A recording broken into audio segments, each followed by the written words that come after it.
புண்ணிய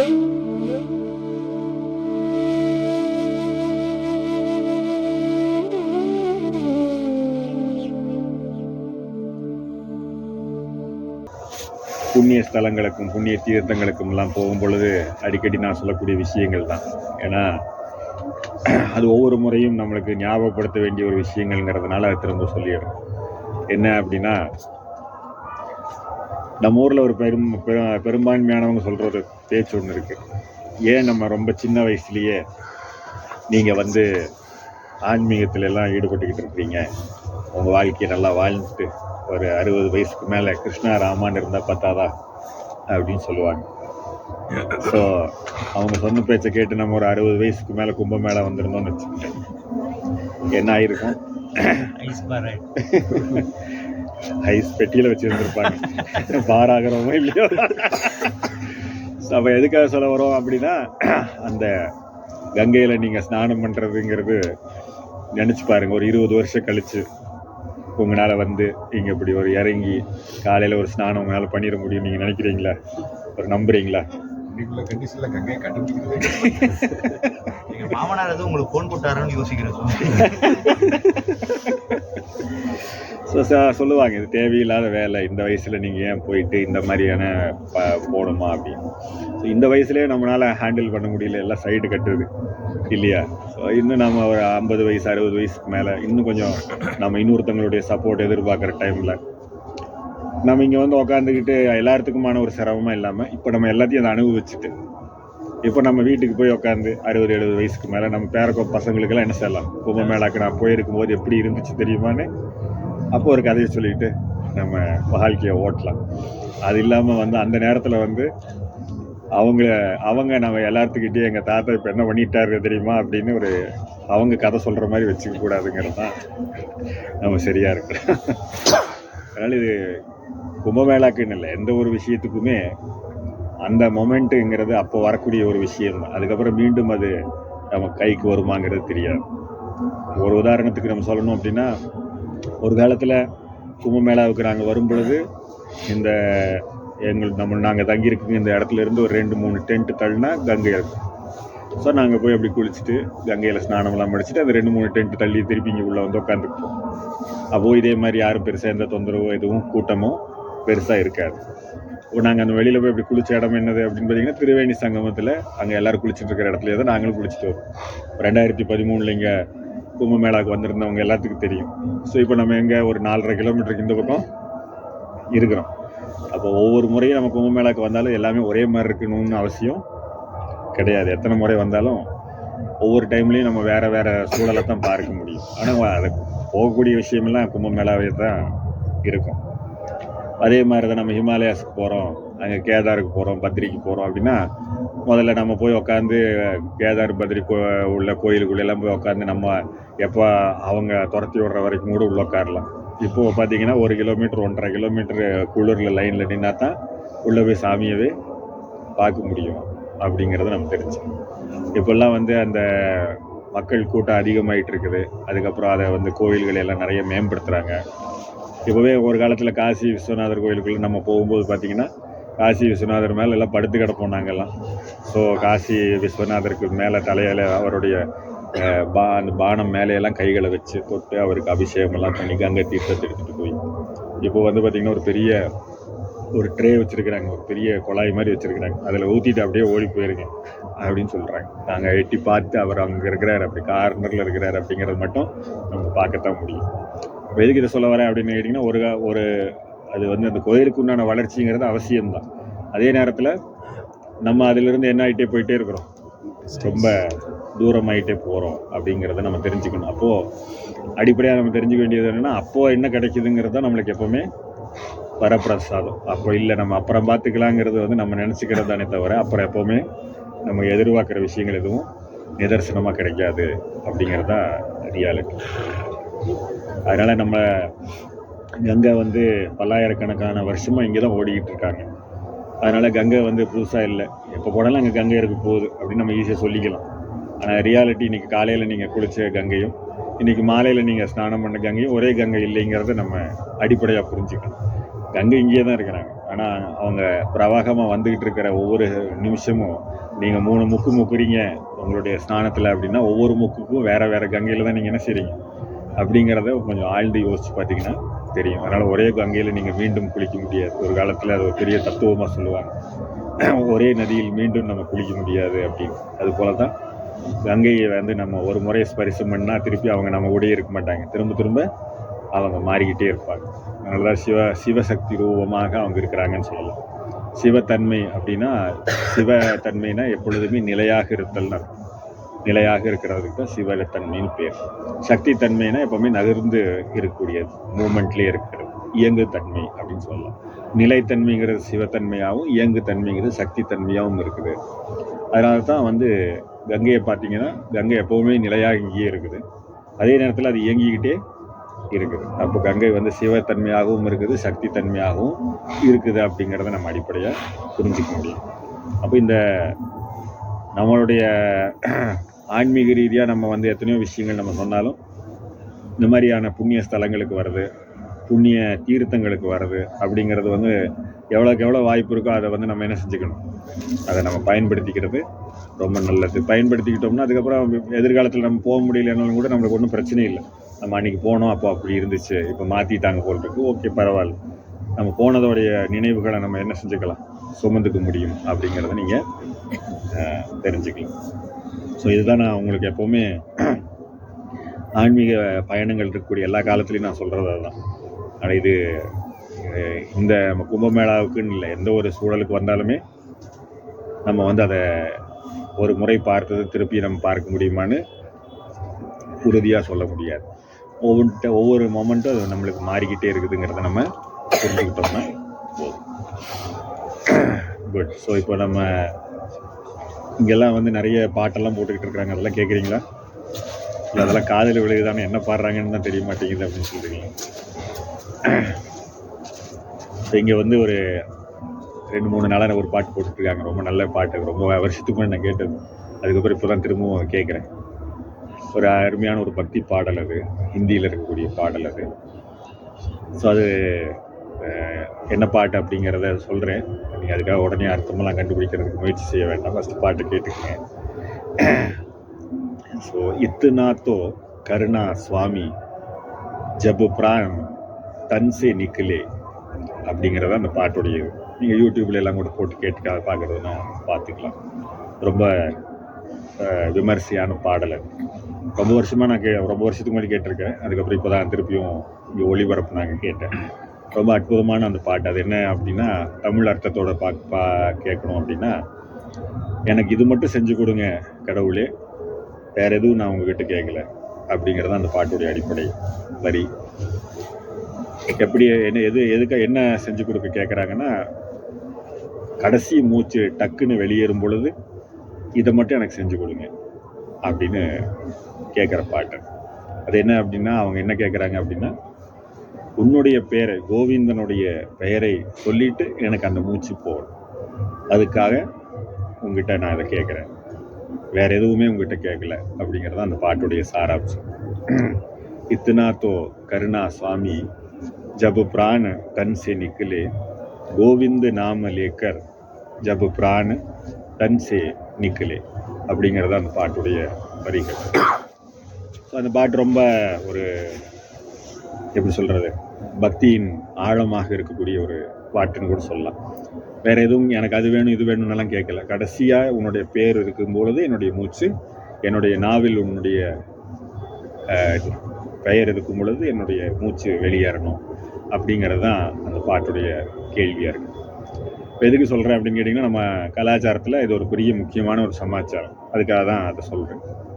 ஒருத்தர் வந்து இறந்து போகிறாரு, இல்லை அவருடைய கடைசி நேரம் அப்படி அவருக்கு இருக்குது அப்படிங்கும் போது, அது பகவத்கீதையிலையும் எல்லா இடங்கள்லையும் போடப்பட்டிருக்கிற ஒரு வாசகமும் கூட.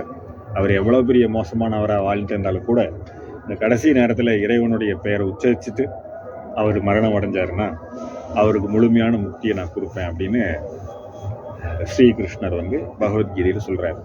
அவர் என்ன சொல்கிறார், அவர் எவ்வளோ மோசமான கர்மங்களை செஞ்சுட்டு இருந்தவனாக இருந்தாலும் கூட கடைசி நேரத்தில் அவன் என்னுடைய பெயரை சொல்லிவிட்டு அவன் உயிர் விட்டான்னா அவனை நான் வந்து முக்திக்கு கூட்டிகிட்டு போயிடுவேன் சார். இது கேட்கறதுக்கு ரொம்ப ஈஸியாக இருக்கும் இல்லையா? என்னென்னா என்ன வேணாலும் நம்ம பண்ணிட்டு கடைசியில் இந்த பேரை சொல்லிட்டு எஸ்கேப் ஆகிடலாமே அப்படின்னு. பேசிக்கலாக நம்ம வந்து எந்த மாதிரியான ஒரு வாழ்க்கை முறையில் வாழ்ந்துக்கிட்டு இருக்கிறோமோ அந்த வாழ்க்கை முறையோட விஷயங்கள் தான் மீண்டும் மீண்டும் நம்மளுடைய இறக்கும் தருவாயில் நம்ம தலையில் வருமே தவிர நம்ம வந்து டக்குன்னு நம்ம நினைக்கும் போதெல்லாம் இறைவன் நாமம் வரும்னு சொல்ல முடியாது. கடைசியில் உயிர் போகிற நேரத்தில் நம்ம வந்து சரியாக நம்மளை யாரும் வந்து டாக்டர் கவனிக்கலை, இல்லை யாரும் கவனிக்கலை அப்படிங்கிற ஒரு குறை இருக்குதுன்னு வச்சுக்கோங்க. அந்த நேரத்தில் நம்மளுக்கு இறைவன் நாமெல்லாம் வராது. ஏன்டா இப்படி பண்ணிட்டீங்கன்னு தான் ஏதாவது சத்தம் போட வேண்டியிருக்கும் இல்லையா? அது மாதிரி கடைசி நேரத்தில் 5 புலனால் நம்ம எதை செய்கிறோமோ 5 புலனால் ஒரு படத்தை பார்க்குறீங்க, ஒரு குதிரையோட படம் போடப்பட்டிருக்கு. அந்த குதிரை படத்தை பார்த்துட்டு உயிர் விட்டுட்டீங்கன்னா அடுத்த ஜென்மத்தில் நீங்கள் குதிரையாக பிறப்பீங்க. இது வந்து நம்ம கலாச்சாரத்தில் சொல்லக்கூடிய ஒரு விஷயம். அதனால தான் நம்ம வீடுகளில் வந்து இந்த மாதிரி இறைவனுடைய படங்களாக மாட்டி வச்சுருக்கணும்னு சொல்கிறாங்களே தவிர காரணத்தை கொண்டும் இந்த மாதிரி எதையாவது விசித்திரமாக மாற்றம் பேர் வழின்னு மாட்டி வச்சுட்டு அதை பார்த்துட்டு உயிர் போச்சுன்னு வச்சுக்கோங்க, ஸோ அதாக பறந்து தொலைக்க வேண்டியிருக்கும் அப்படின்னு நம்ம கலாச்சாரத்தோடு ஏற்றாங்க. அதனால தான் நம்ம குழந்தைகளுக்கெல்லாம் வந்து இறைவன் பெயர் வைப்பாங்க. அப்போ கடைசி நேரத்தில் வந்து பையனையோ பொண்ணையோ கூப்பிடும் போதாவது அது பையன் பொண்ணுங்கிற பேருங்கிறது செகண்டரி தானே, இப்போ இருந்தாலும் அது இறைவன் பெயர் தானே. இப்போ இறைவன் பெயரை கூப்பிட்ட கணக்குகளில் செட்டில் ஆயிரும் அப்படிங்கிறதெல்லாம் தான் இதோடைய நோக்கம். இப்போ இது நம்ம கலாச்சாரத்தோட ஆழ்ந்த ஒரு தன்மை. அதனால தான் அந்த பாட்டிலேயே அப்படி கேட்குறாங்க, எத்துனாத்தோ கருணா சுவாமி ஜபு பிராண தன்சே நிக்கலே அப்படின்னு. அவங்க அதை கடைசி நேரத்தில் எனக்கு டக்குன்னு அந்த உயிர் போகிற நேரத்தில் கோவிந்தனுடைய பெயர் வாயில் இருக்கிற மாதிரி என்னை ஆசீர்வதிங்க அப்படின்னு கேட்குறாங்க. ஸோ இப்போ நம்ம யோசிச்சு பார்க்கலாம், இப்போ நமக்கு ஒரு ஆப்ஷன் அந்த மாதிரி இருக்குது அப்படின்னா நம்ம கடைசி நேரத்தில் அந்த மாதிரி பேர் சொல்லுவோமா அப்படின்னு நம்ம பார்த்தோம்னா, ஸோ நம்ம ஆன்மீக வாழ்க்கையில் வாழ்கிறதோட நோக்கமாக தான். ஏன்னா எந்த மாதிரியான வாழ்க்கை முறை இருக்கோ அதுதான் கடைசி நேரத்தில் நம்மளுடைய எண்ணங்களாக இருக்கும். அடிக்கடி அந்த கதையும் சொல்கிறது உண்டு. ஒரு ரொம்ப வயதான ஒருத்தர் இறக்கும் தருவாயில் படுத்து படுக்கையாக கிடந்தார். அவரோட மனைவி பக்கத்தில் நின்றுருந்தாங்க. அப்போது அவர் மனைவி கிட்ட கேட்குறாரு, நம்ம மூத்த பையன் எங்கே போனான் அப்படின்னு. அவன் பாருங்கள் உங்கள் தலைக்கு இந்த பக்கம் நிற்கிறான் அப்படின்னு அவனை அப்படியே திரும்பி பார்த்தாரு. என்னமோ சொல்கிறதுக்காக முயற்சி செஞ்சுட்டு அப்படியே ரிலாக்ஸ் ஆகிட்டார். திருப்பி 2வது பையன் எங்கே போனான் அப்படின்னு கேட்குறாரு. அவன் பாருங்கள் உங்கள் கால் மாட்டில் நின்றுட்டு இருக்கானோன்னு அப்படியே தலையை தூக்கி பார்க்குறாரு. கால் மாட்டில் 2வது பையன் நின்றுட்டு இருக்கிறது தெரியுறவர். கொஞ்சம் அப்படியே ஆசுவாசமாக படுத்துக்கிட்டு 3வது பையன் எங்கே அப்படின்னு திருப்பி கஷ்டப்பட்டு எல்லா ஆற்றலையும் திரட்டி கேட்குறாரு. அவன் பாருங்க உங்களுடைய கை பக்கமே உங்கள் கையை பிடிச்சிக்கிட்டு நின்றுட்டு இருக்கிறான் அப்படின்னு சொன்ன உடனே அவர் இறக்கும் தருவாயில் இருந்தவர் எழுந்திரிச்சு உட்காந்து, இந்த 3 பேர் நீங்கள் இங்கே இருந்தீங்கன்னா நம்ம கடையை யார் பார்த்துக்கிறாங்க இப்போ அப்படின்னு கேட்டார். ஏன்னா வாழ்க்கை ஃபுல்லாக இந்த மாதிரி தொழில்னு உட்காந்துருந்தாங்கன்னா கடைசி நேரத்தில் என்ன எண்ணம் வரும்? கோவிந்தன் பெயரெல்லாம் நாக்கில் வராது. கடையை யார் பார்த்துக்கிறாங்க, வியாபாரம் எப்படி போகுதுங்கிறது தான் யோசனையாக இருக்கும். அப்போ நம்ம வந்து இந்த மாதிரி ஒரு வாழ்க்கை முறையில் இருக்கிறதுனால அடிப்படை என்ன பெனிஃபிட் என்ன அப்படின்னு பார்த்தோம்னா, நம்ம வந்து எப்போ இறந்து போகிறோமோ அப்போ வந்து இந்த ஒரு இறைவன் நாயமத்தை நம்ம சொல்கிறோம்னு ஒரு கணக்கு வச்சுக்கிட்டாலும் கூட, சப்போஸ் இப்படி இருக்குதுன்னு வச்சுக்கோங்க, திடீர்னு நம்மளுக்கு வயசாகிடுச்சு, 80-90 வயசு போயிடுச்சு. 80-90 வயசு போன பிறகு திடீர்னு பார்த்தீங்கன்னா நம்மளுக்கு ஒரு 4 நாள் 5 நாளாக நினைவே இல்லை, அப்படியே படுத்த படுக்கையாக கிடக்கிறோம், பேச்சு மூச்சு இல்லை, டாக்டருக்கு வந்து என்னென்னமோலாம் டியூபெல்லாம் சொருகி விட்டு நம்மளை படுக்க வச்சுருக்கிறாங்கன்னு வச்சுக்குவோம். இந்த நேரத்தில் நம்ம யாருன்னே தெரியாத கண்டிஷனில் நம்ம யாராவது பேர் சொல்லுவோமா? சொல்கிறதுக்கான சாத்தியம் இல்லைங்கிறத நம்ம ஈஸியாக சொல்லிடலாம். அப்போ அவங்கெல்லாம் என்னவா பிறப்பாங்க? அவங்கெல்லாம் என்னவா பிறக்கிறதுக்கு சாத்தியம் இருக்குது? பிளாங்காக பிறந்துருவாங்களா? ஏன்னா பிளாங்காக தான் இருக்கிறாங்க அவங்கெல்லாம் இல்லையா? ஸோ அவங்களுடைய லைஃப்பில் இந்த மாதிரியான ஒரு இயங்கு தன்மையில் இல்லாமல் கடைசி காலத்தில் இப்படி இருந்தாங்க அப்படின்னா, அவங்களோட வாழ்க்கை ஃபுல்லாக அதிகமாக எந்த வார்த்தையை பயன்படுத்தியிருக்கிறாங்கங்கிற அக்கௌண்ட் எடுக்க வேண்டி வரும். எந்த வார்த்தையை அதிகமாக யூஸ் பண்ணியிருக்கிறாங்கங்கிறத பொறுத்து அது அவங்களுடைய மனதில், அவங்களுடைய விழிப்புணர்வில் அதுதான் அதிகமாக தங்கி நிற்கும். அந்த தங்கி நிற்கக்கூடிய வார்த்தையாகத்தான் அவங்க என்னவா இருப்பாங்க, அடுத்த பிறப்பை நோக்கி அவங்க போவாங்க அப்படிங்கிறத நம்ம தெரிஞ்சுக்கணும். ஏன்னா அவங்களோட 5 புலன் வேலை செய்யலை, ஆனால் அவங்களுடைய கான்ஷியஸ்னஸ்ன்னு சொல்லக்கூடிய அந்த விழிப்பு நிலை வேலை செய்யுது. அப்போ அந்த விழிப்பு நிலையில் எது அதிகமாக எதிரொலிக்கப்பட்டிருக்கிற வார்த்தையாக இருக்குதோ அது இருக்கும். அப்போ யாராவது இன்னொருத்தங்களை தொடர்ந்து திட்டிக்கிட்டே இருக்கிறாங்கன்னு வச்சுக்கோங்க, அந்த வார்த்தை அதிகமாக இருந்துச்சுன்னா அதை பற்றின இதாக இருக்கும். இந்த மாதிரி நம்ம நிறைய மந்திர ஜபம் பண்ணுறீங்க, மந்திரங்களை சொல்கிறீங்க, நாம ஜபம் செய்கிறோம்னா இப்போ இதெல்லாம் செய்ய என்ன இருக்கும், இந்த கவுண்ட் உங்களுக்கு ஜாஸ்தியாக இருக்குமா? ஸோ அப்போ இந்த கவுண்ட் ஜாஸ்தி ஆகும்போது நம்ம நாளைக்கு பேச்சு மூச்சு இல்லாமல் கடந்தாலும் இவர் அதிகமாக என்னென்னு சொல்லியிருக்கிறாரு அப்படின்னா, இவர் கோவிந்தனோட நாமத்தை சொல்லியிருக்கிறாரு, சிவனோட நாமத்தை சொல்லியிருக்கிறாரு, அம்பாளோட நாமத்தை சொல்லியிருக்கிறாரு, விநாயகரோட நாமத்தை சொல்லியிருக்கிறாருன்னு சொல்லி என்ன செய்வாங்க, அதை அதிகமான வார்த்தையாக அக்கௌண்ட்டுக்குள்ள நம்மளோட இதை எடுத்துக்குவாங்க. இல்லைன்னா நம்ம யாராவது ஒருத்தங்க அடிக்கடி பயன்படுத்தக்கூடிய ஏதாவது ஒரு வார்த்தையாக இருந்ததுன்னா நம்மளுடைய பிறப்பு அதை நோக்கி தான் இருக்கும் அப்படிங்கிறத நம்ம ஈஸியாக தெரிஞ்சுக்கலாம். அப்போ எதுக்கு இந்த விஷயத்தை நம்ம சொல்கிறேன் அப்படின்னு கேட்டிங்கன்னா, எங்கே நம்ம தொடர்ந்து நம்ம மந்திர ஜபம் செய்யலாம், இல்லை நாம ஜபம் செய்யலாம், இதெல்லாம் செஞ்சுட்டு இருந்தாலும் இங்கே நம்ம இந்த கும்பமேளாவில் உட்காந்து நம்ம இதை செய்யும் பொழுது நம்மளுடைய விழிப்பு நிலை, நம்மளுடைய 3 நாடிகளும் ஒருங்கிணைஞ்ச நிலையில் இருக்குது. இங்கே கங்கையும் நம்ம யமுனையும் சரஸ்வதி ஒன்றிணையக்கூடிய தன்மை இங்கே இருக்குது. அதுக்கப்புறம் நம்மளுடைய சூரியனும் சந்திரனும் குருவும் ஒன்றிணையக்கூடிய தன்மையில் இருக்குதுன்னு சொல்லி எல்லாமே முழுமையான இணைவு நிலையில் இருக்கும்போது இங்கே நீங்கள் சொல்லக்கூடிய அந்த நாமம் உங்கள் வாழ்க்கையில் நீங்கள் என்னென்ன விஷயங்கள் சொல்லியிருக்கிறீங்களோ அதை எல்லாத்தையும் காட்டிலும் அதிகமாக எதிரொலிக்கும் அப்படிங்கிறத தெரிஞ்சுக்கணும்.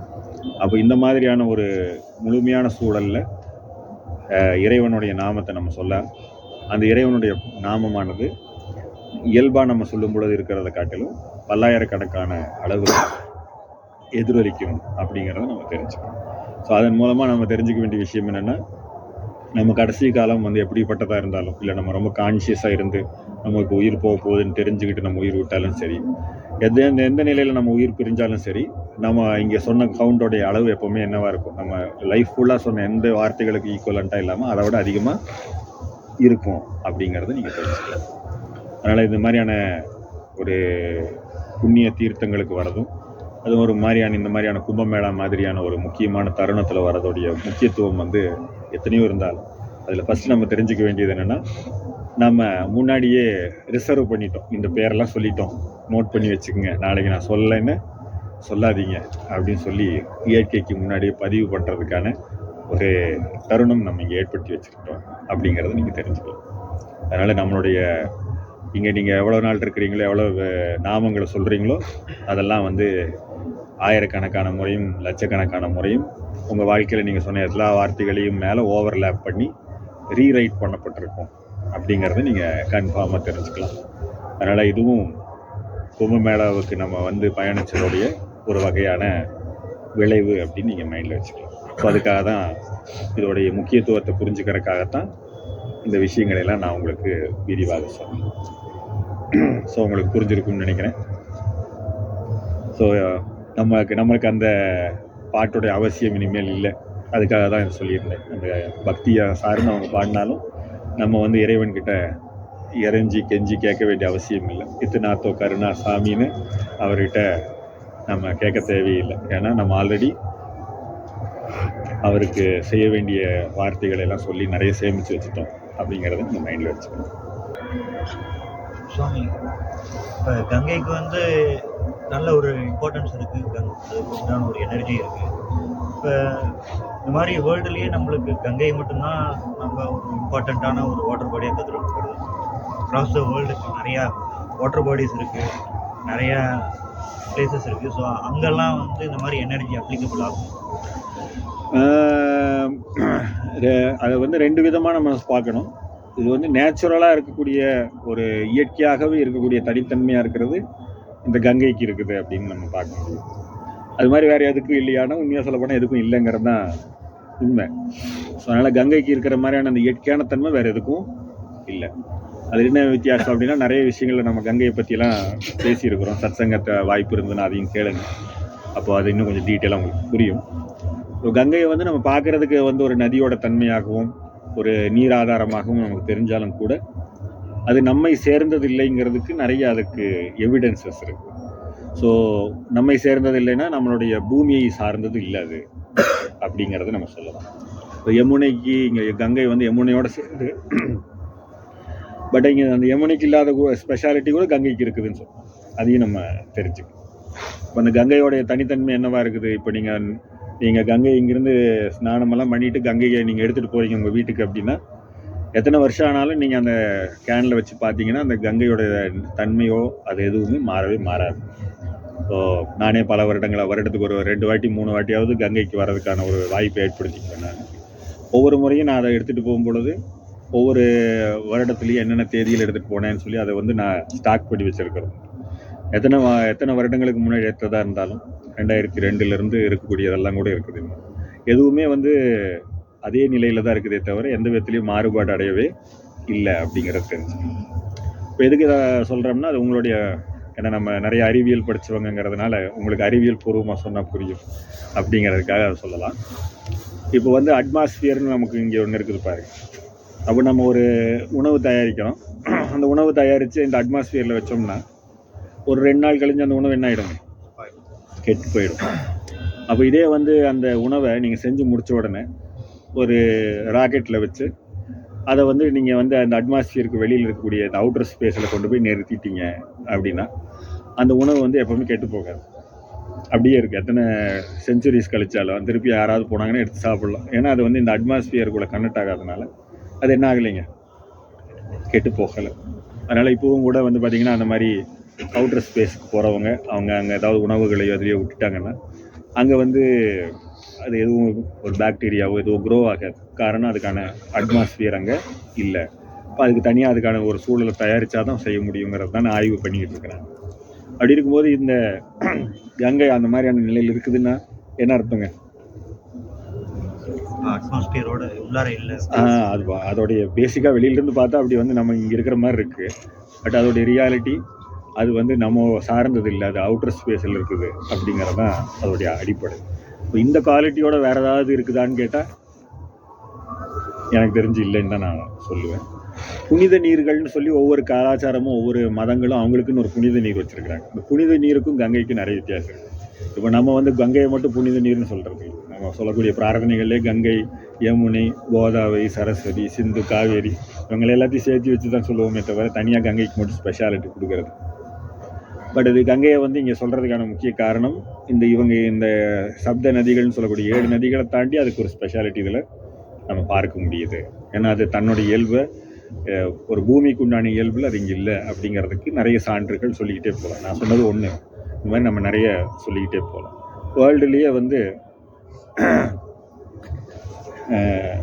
ரிவரில் அதாவது ஓடக்கூடிய நதியில் வந்து பார்த்திங்கன்னா டால்ஃபின்ஸ் இருக்காது.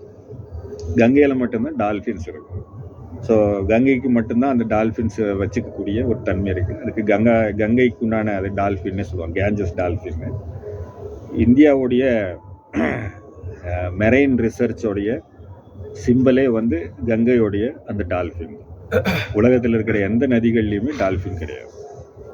புரியுது? ஸோ இந்த மாதிரி நான் எக்ஸ்பிளைன் பண்ண ஆரம்பித்தோம்னா கங்கையை பற்றி நம்ம இடைவிடாமல் பேசிக்கிட்டே போகலாம். இது மாதிரி நம்ம அந்த கங்கையை பற்றி சொல்லும்போது இதில் இன்னொரு ஒரு பெரிய ஸ்பெஷாலிட்டி, மிச்சம் எல்லா நதிகளை காட்டிலும் கங்கைக்கு இருக்கிற ஸ்பெஷாலிட்டி என்னென்னா, நம்ம அந்த நிறைய வாட்டர் மெமரி ரிசர்ச் எல்லாம் பண்ணியிருக்கிறதுனால நான் அதை பற்றி உங்களுக்கு சொல்கிறேன். நீங்கள் உங்கள் வீட்டில் இருக்கக்கூடிய ஒரு டம்ளரில் தண்ணி எடுத்து வச்சு இதில் வந்து நீங்கள் ஸ்நானம் பண்ண கங்கை இந்த டம்ளரில் எழுந்தருளட்டும் அப்படின்னு சொல்லி பிரார்த்தனை பண்ணிட்டு அது ஒரு டப்பாவில் வச்சிங்கன்னா அது கங்கையாக மாறிடும். ஸோ அது கெட்டு போகாது. அந்த தண்ணி அப்படியே இருக்கும். நீங்கள் கங்கை இங்கிருந்து எடுத்துகிட்டு போன கங்கையும் நீங்கள் அங்கே பிரார்த்தனை பண்ணி வச்ச கங்கையும் ஒரே மாதிரி இருக்கும். அப்போ நம்ம ஊரில் ஒரு பழமொழியாக ஒரு பழக்கமாக வச்சுருக்குறாங்க. என்ன அப்படின்னு கேட்டிங்கன்னா, குளிக்கிறதுக்கு முன்னாடி அந்த தண்ணீரை பார்த்து இது கங்கையாக மாறட்டும் அப்படின்னு சொல்லி பிரார்த்தனை செஞ்சுட்டு குளிப்பாங்க. ஸோ அப்போ ரியலாக அதுக்கு என்ன அர்த்தம்? இப்போ கங்கைங்கிறது இங்கே ஃபிசிக்கலாக ஓடக்கூடிய 2 கரைக்கு நடுவில் ஓடக்கூடிய ஒரு நீர் ஆதாரம் மட்டும் இல்லை, அதை தாண்டி அதில் வேறு சமாச்சாரங்கள் இருக்குதுங்கிறது ஓரளவுக்கு நம்மளால் புரிஞ்சிக்க முடியும். ஸோ நான் அதை எங்கே வேணாலும் நீங்கள் என்ன செய்ய முடியும், லொக்கேட் பண்ணிக்க முடியும், எங்கே வேணாலும் அதை வந்து டெரைவ் பண்ண முடியும் அப்படிங்கிறத தெரிஞ்சுக்கலாம். இதே கேப்பபிலிட்டி எல்லா நதிகளுக்கும் இருக்குமான்னு கேட்டால் இல்லை, இதே மாதிரியான தன்மைகள் வேறு ஏதாவது இந்த ஹோலி வாட்டர்னு சொல்கிறதுக்கு இருக்குமான்னு கேட்டால் எனக்கு தெரிஞ்சு வாய்ப்பு கம்மின்னு தான் நினைக்கிறேன். அதனால தான் கங்கை நம்ம நம்ம அறியாமல் நம்மளுடைய கலாச்சாரம் கங்கையை கொண்டாடிக்கிட்டு இருக்குதுங்கிறது ஒரு பக்கம். ஆனால் கங்கையோடைய உண்மையான ஆழம் தெரிஞ்சு கொண்டாடுறோமான்னா இல்லை. பக்தி ரீதியாக கங்கைனா புனிதம் அப்படின்னு அதனால் எல்லாத்தையும் விடணுங்கிறத காட்டிலும் எல்லாத்தையும் சேர்க்கணுங்கிறது மைண்டில் வச்சு அது இன்னும் கொஞ்சம் easy.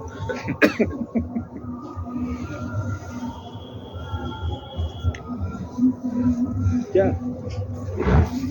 What I heard before coming to Kumbh Mela, it was sadhu, gurus come from Himalaya to share some knowledge. Yeah.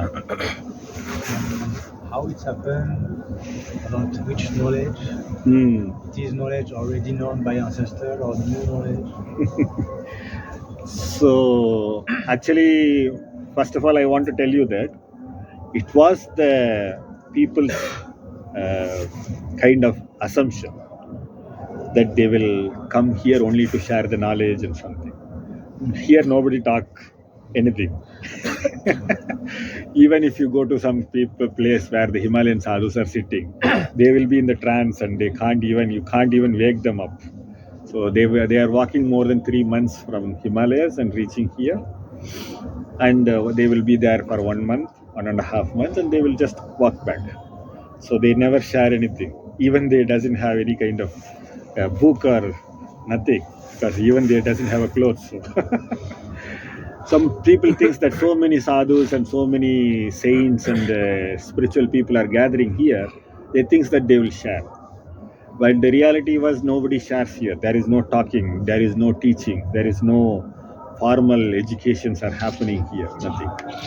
Here the people will just adopt the new disciples.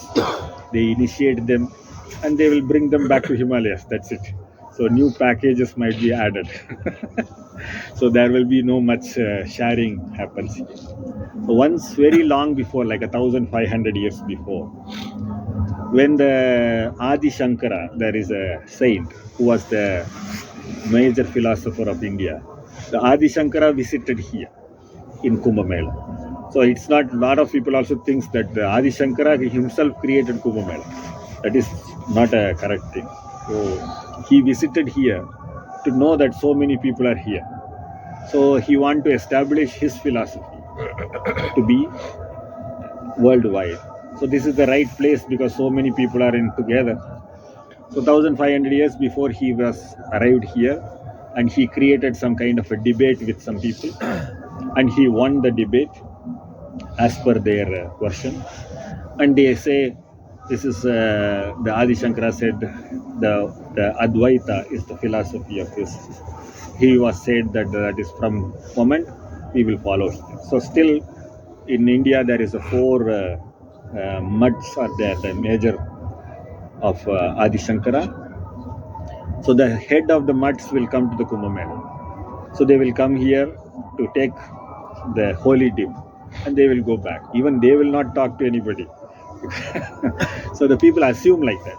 There is no sharing, there is no debate, or there is no knowledge. After Adi Shankara, nobody came here and did this because it is even Adi Shankara's debate itself was considered as a funniest way, because here nobody is ready to talk and he alone talked and he said that I won. So there is no argument happened. So that kind of a way we can say. So but he took his first disciple from here. So like that he was his lineage was spreaded more here. So after 1,500 years before Kumbh Mela was happening, so many millions of years this gathering was exist. So there is no like a universal conference or knowledge sharing, nothing. So a lot of misconceptions are there. Like a lot of people thinks that people comes here for sharing some philosophy of one philosophy to other philosophy. If you start walking here, knowing the philosophy itself, you will feel tired because that much philosophies will be here. Some people will looks like people are called like a Naga sadhus or agoris. They call themselves a god. So if you go there and ask who is God, they will say it's me. I'm sitting here. So you can't explain them or ask them what is the truth, what is the God or something. So there is a lot of different philosophies are there. So the philosophy itself, if you are understanding, it needs a lot of lifetime. In that moment, if you're sitting here and sharing this knowledge, what is the possibility? So it's not easy. So from the external way, the people see the Kumbh Mela, they feel like there is, I always say, the two ways.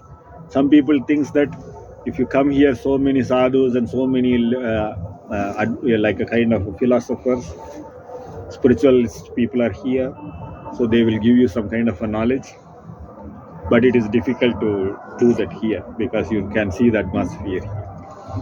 And some people will become ritualistic. Okay, this time the sun and moon is in this particular level, so we want to take a dip in the particular time, then only the Ganga bless you.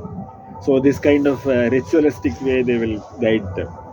So there is only two way people are guides each other. So I always say that, like some people also asked me while taking a dip in Ganga, in which direction you want to see, the east or west or north or south. So I always tell them to say that don't think about east, west or north, south. Think where you kept your clothes. In that direction only you can dip. Otherwise, some will take and go. Then here is some kind of different atmosphere. In our area, in our location, if you do like that, and you will miss your clothes, and if you come out without clothes out from the water, people care in our place. But here, the people will start falling in your feet because they doesn't know that you lost your clothes. They think that you are enlightened. So here people understand differently. So people think that you are liberated immediately and become a Naga sadhu or something. You can't even express your problems. So seeing the Kumbh Mela ritualistic is not needed. At the same time, there is no knowledge. That's what I'm saying. If you come to Kumbh Mela, keep your brain off. So you need to open your heart. So then lot of things will be seeded inside you. A lot of things will be kept inside you. When you go back in your life, that will start bloom inside you, and it will definitely I will be sure that moment will come in your life. Oh, this is I got from there. So that moment you will definitely feel. So it might be any kind of a big problem of your life. The solution will be already seeded here. So it's sowed here and it will bloom there. So you don't know where it is getting connected. So at the time of moment comes, you know that the tool already kept in your pocket. So that is what we can say as a Kumbh Mela will give you, not some kind of any kind of a holy book or information, nothing.